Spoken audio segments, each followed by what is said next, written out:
जय हिंद, वंदे मातरम। दोस्तों, आज के इस वीडियो में हम बात करेंगे भारतीय इतिहास के प्रमुख युद्ध। उससे पहले हम लोगों ने बात किया था प्राचीन भारत से लेकर आधुनिक भारत तक के बहुत सारे युद्ध पर डिस्कशन किया था, जिसमें हम लोगों ने दशराज युद्ध के बारे में डिस्कशन किया था, हाइडेस्पीस युद्ध के बारे में पढ़ा था, सेल्यूकस के युद्ध के बारे में, कलिंग युद्ध, और साथ ही भारत पर मुस्लिम आक्रमण में अरब आक्रमण और तुर्क आक्रमण भी डिस्कशन किया था, जिसमें हम लोग अरब आक्रमण मोहम्मद बिन कासिम के बारे में डिस्कशन किया।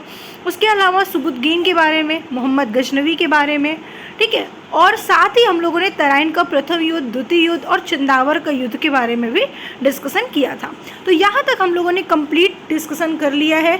आज के इस वीडियो में हम बात करेंगे पानीपत के युद्ध के बारे में, पानीपत का प्रथम युद्ध, द्वितीय युद्ध, तृतीय युद्ध और साथ ही खानवा के युद्ध, चंदेरी का युद्ध और खांगरा युद्ध। तो इस तरीके से आपको इस वीडियो के माध्यम से एक एक कर सारे युद्ध के बारे में डिस्कशन किया जाएगा। और वीडियो में लास्ट तक बने रहिएगा, क्योंकि ये वीडियो आपके लिए काफ़ी यूजफुल है। इसमें आपको इस वीडियो के माध्यम से आपको एक भी युद्ध नहीं छूटेगा। अगर आपने इस वीडियो को देख लिया तो जितने भी युद्ध हुए हैं पूरे इतिहास में, मैं आपको सारे युद्ध के बारे में एक एक करके बताऊंगी। चलिए, यहाँ पे हम बात करते हैं पानीपत के प्रथम युद्ध के बारे में। पानीपत का जो प्रथम युद्ध है वो 1526 ईस्वी में हुआ था और पानीपत के निकट लड़ा गया था। पानीपत वह स्थान है जहाँ पर 12वीं शताब्दी के बाद उत्तर भारत पर नियंत्रण को लेकर कई नियंत्रक लड़ाइयाँ लड़ी गई थी। तो पानीपत पर कई लड़ाइयाँ लड़ी गई हैं। पानीपत के प्रथम युद्ध ने ही भारत में मुगल साम्राज्य की नींव भी रखी थी और साथ ही साथ ये ऐसी पहली लड़ाई है जहाँ पर बारूद, आग्नेयास्त्रों और तोपों का प्रयोग भी किया गया है। पानीपत का प्रथम युद्ध बाबर और दिल्ली के लोदी वंश के सुल्तान इब्राहिम लोदी के बीच में हुआ था। इस युद्ध में जाहिरुद्दीन बाबर ने लोदी को पराजित किया था और इब्राहिम लोदी और बाबर की जीत हुई थी। अब यहाँ पर अगर हम बात करते हैं बाबर के बारे में, तो बाबर की सेना में लगभग 15,000 से ज़्यादा सैनिक थे और 20 से 24 तोपें भी साथ में थी। लेकिन इब्राहिम लोदी की बात करें तो उनके पास लगभग 8,000 से 10,000 सैनिक थे और कम से कम 1,000 हाथी थी। तो इस अकॉर्डिंग देखा जाए तो बाबर के पास ज़्यादा सैनिक थे और तोप की मात्रा ज़्यादा थी, लेकिन इब्राहिम लोदी के पास तोप नहीं थे। बाबर की अगर रणनीति की बात हम करें तो पानीपत के प्रथम युद्ध में बाबर ने उज़्बेकों की युद्ध नीति, तुगलमा, अंध्रचित्रकार नीति तथा तोपों को सजाने में उस्मानी विधि, रूमी विधि का भी प्रयोग किया था और इब्राहिम लोदी को पराजित किया था। युद्ध में बाबर के तोपखाने नेतृत्व उस्ताद अली और मुस्तफ़ा खां नामक 2 तुर्की अधिकारी ने किया था।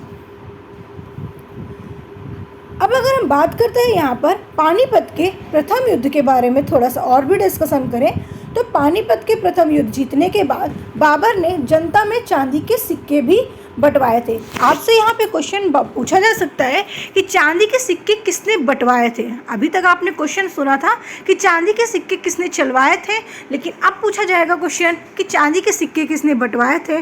तो यहाँ पर याद रखिएगा कि पानीपत के प्रथम युद्ध में बंटवाया गया था और वो भी बाबर के जीतने की खुशी में, जिस कारण से जनता ने इसे कलंदर यानी कि दानी की उपाधि भी दे दिया था। तो दानी की उपाधि लेने वाले कौन थे? बाबर थे। अब हम बात करते हैं यहाँ पर खानवा युद्ध। खानवा का युद्ध 1527 में हुआ था, यानी कि पानीपत के बाद खानवा का युद्ध लड़ा गया था। इस युद्ध में बाबर ने यह निर्णय नहीं किया था कि वह भारत में स्थायी रूप से रहेगा।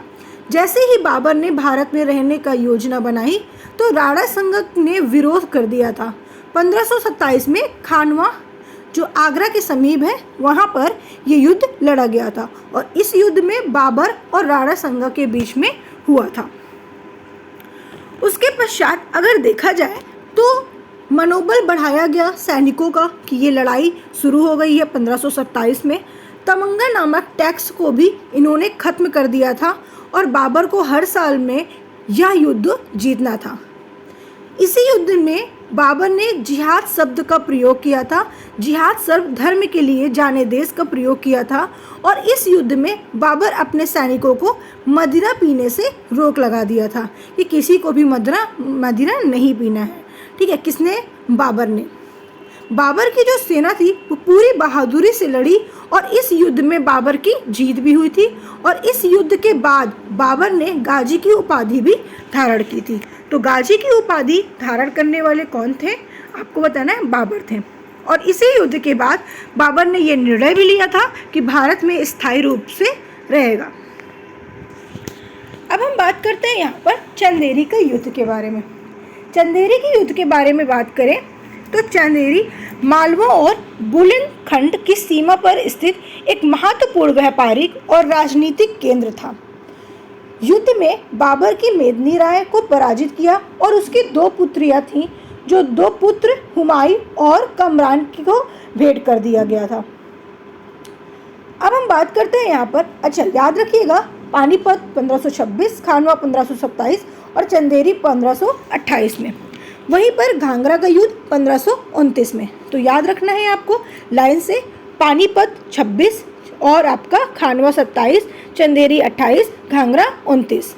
तो 1529 में घाघरा का युद्ध हुआ था और इस युद्ध में बिहार तथा अफगान के संयुक्त सेना को पराजित किया गया था। इसका नेतृत्व महमूद लोदी ने किया था और बाबर ने अफगानों को सफाया नहीं किया था। ये बचे हुए अफगान सैनिकों हुमायूं के लिए खतरा बन के सामने आए थे। अब हम बात करते हैं यहाँ पे चौसा का युद्ध। चौसा का युद्ध 1539 में हुआ था, यानी कि 1529 के बाद 1539 में युद्ध लड़ा गया। जो चौसा का युद्ध था शेरशाह और हुमायूं के बीच में हुआ था, जिसमें हुमायूं को हराया गया था। कन्नौज का युद्ध 1540 में हुआ था, शेरशाह और हुमायूं के बीच में ही हुआ था और हुमायूं को ही हराया गया था। चौसा का युद्ध और कन्नौज का युद्ध मुगल सम्राट हुमायूं और शेरशाह सूरी के बीच में हुआ था और ये दोनों युद्ध में शेरशाह सूरी की जीत हुई थी। अब हम डिटेल्स में अगर बात करते हैं यहाँ पर, तो ये युद्ध शेर खां और हुमायूं के बीच में लड़ा गया था। किसका? कौन सा युद्ध? चौसा का युद्ध। कब हुआ था? 1539 में। इस युद्ध में हुमायूं में अनेक सैनिक गंगा एवं कर्मनासा नदी में डूबकर मर गए थे और हुमायूं भी गंगा नदी में कूद गया था। निजाम नामक एक भिस्ती ने इसे डूबने से बचाया था। आपसे पूछा जाए कि किसे बचाने की बात यहाँ पे कर रहे हैं? हुमायूं की। हुमायूं को किसने बचाया था? निजाम नामक एक भिस्ती ने बचाया था। इस तरह से शेर खां इस युद्ध में विजयी रहा और शेर खां ने शेरशाह की उपाधि भी धारण कर ली थी। अब आते हैं हम कन्नौज के युद्ध के बारे में। कन्नौज युद्ध के बारे में अगर बात करें तो कन्नौज युद्ध को विलग्राम युद्ध भी कहा जाता है, जो 1540 में लड़ा गया था। यह युद्ध भी शेरशाह सूरी और हुमायूं के बीच में हुआ था। इस युद्ध में हुमायूं को पराजित किया गया था और इस युद्ध के बाद शेरशाह का आगरा और दिल्ली में अधिकार हो गया था और हुमायूं को हराने के बाद इसने सुल्तान की उपाधि ले ली थी। अब बात यहाँ पर पानीपत की दूसरी लड़ाई के बारे में कि पानीपत की दूसरी लड़ाई में क्या हुआ था। इससे पहले आपने हमारे चैनल को सब्सक्राइब नहीं किया तो जल्दी से चैनल को सब्सक्राइब करके वीडियो को लाइक करके शेयर करिए, क्योंकि आपके लिए ये वीडियो काफ़ी इम्पोर्टेंट है। तो आइए देखते हैं पानीपत की दूसरी लड़ाई। देखिए, पानीपत की दूसरी लड़ाई की अगर बात हम करते हैं तो प्रारंभ में मुगल सेना के मुकाबले हेमू को सफलता प्राप्त हुई थी, लेकिन दुर्भाग्य से एक तीर हेमू की आंख में घुस गया था और उसने युद्ध का पासा पलट गया था। मतलब जीतने से वो हारने पे आ गया था। पानीपत की दूसरी लड़ाई के फलस्वरूप अकबर की विजय हुई थी और दिल्ली और आगरा अकबर के अधिकार में आ गया था। इस लड़ाई के बाद दिल्ली के तख्त के लिए मुगल और अफगानों के बीच चलने वाला संघर्ष समाप्त हो गया था। दिल्ली और मुगल पर कब्जा कर लिया गया था। अब हम बात करते हैं हल्दी घाटी का युद्ध के बारे में। हल्दी घाटी का युद्ध जो 1576 ईस्वी में हुआ था और अकबर ने महाराणा प्रताप को हराया था, यानी कि अकबर और महाराणा के बीच में हुआ था ये युद्ध। 18 जून 1576 में ये युद्ध लड़ा गया था और यह घुड़सवार सेना और धनुधारियों के बीच में लड़ा गया था, जिसका समर्थन एवं नेतृत्व मेवाड़ के महाराणा प्रताप और आमेर के राजा मान सिंह प्रथम के नेतृत्व में मुगल सम्राट अकबर की सेना ने किया था। इस युद्ध में महाराणा प्रताप को मुख्य रूप से भील जनजाति का समर्थन प्राप्त किया और मेवाड़ की सेना की हार के साथ ये युद्ध समाप्त हो गया था। अब हम बात करते हैं करनाल के युद्ध के बारे में। करनाल का युद्ध जो 1739 ईस्वी में हुआ था, नादिर शाह ने मुगल सम्राट और मोहम्मद शाह के बीच में हुआ था, जिसमें सम्राट मोहम्मद शाह हार चुके थे। मोहम्मद शाह की अगर बात आती है तो ये युद्ध जो हुआ था 1719 से लेकर 1748 तक ये युद्ध चला था। मोहम्मद शाह के समय ईरान क्षेत्र का शासक नादिर शाह भारत पर आक्रमण करता था और नादिर शाह शुरू में एक चरवाहा था, बाद में चलकर वह फारस का शासक बनता था। साथ ही 1736 में फारस के शासक बनने के बाद 1739 में वह भारत पर आक्रमण किया और नादिर शाह को उसके आक्रमण के कारण ईरान का नेपोलियन भी कहा जाता है। यानी कि नादिर शाह जो थे वो आक्रमण के कारण ही ईरान के नेपोलियन के नाम से जानने लगे थे। मोहम्मद शाह जो थे उस समय कमज़ोर शासक के रूप में सामने आते थे। नादिर शाह आक्रमण करते हुए दिल्ली पहुंच गए और लगभग 15 दिनों तक दिल्ली में रुके और बाद में उन्होंने कल्ले-आम मचाता और बहुत सारा धन भी काफ़ी ज़्यादा लूट के आए थे। नादिर शाह 70 करोड़ की धनराशि और शाहजहां का बनवाया हुआ तख्ते ताउस, जिसे मायूर सिंहासन के नाम से जाना जाता है, उसे भी वहां से ये चोरी कर लिए थे। साथ ही साथ कोहिनूर हीरा लूट कर भी फारस ले गए थे। मायूर सिंहासन पर बैठने वाला पहला मुगल शासक जो थे वो शाहजहां थे और अंतिम मुगल शासक कौन थे? मोहम्मद शाह थे, जिन्होंने चोरी कर लाए थे। अगर आपको वीडियो अच्छी लगी तो वीडियो को लाइक करके चैनल को सब्सक्राइब करना बिल्कुल मत भूलिएगा।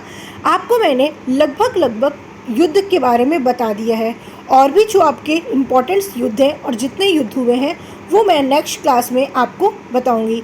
यानी कि आपको एक भी युद्ध छोड़ने को बिल्कुल नहीं कहूँगी, क्योंकि युद्ध से क्वेश्चन अक्सर एग्ज़ाम में पूछे जाते हैं और स्टूडेंट हमेशा परेशान रहते हैं। तो अब आपको परेशान होने की ज़रूरत बिल्कुल भी नहीं है। तो बने रहिए हमारे साथ और ऐसे ही वीडियो देखने के लिए चैनल को सब्सक्राइब करके बेल आइकन का बटन ऑन रखिए।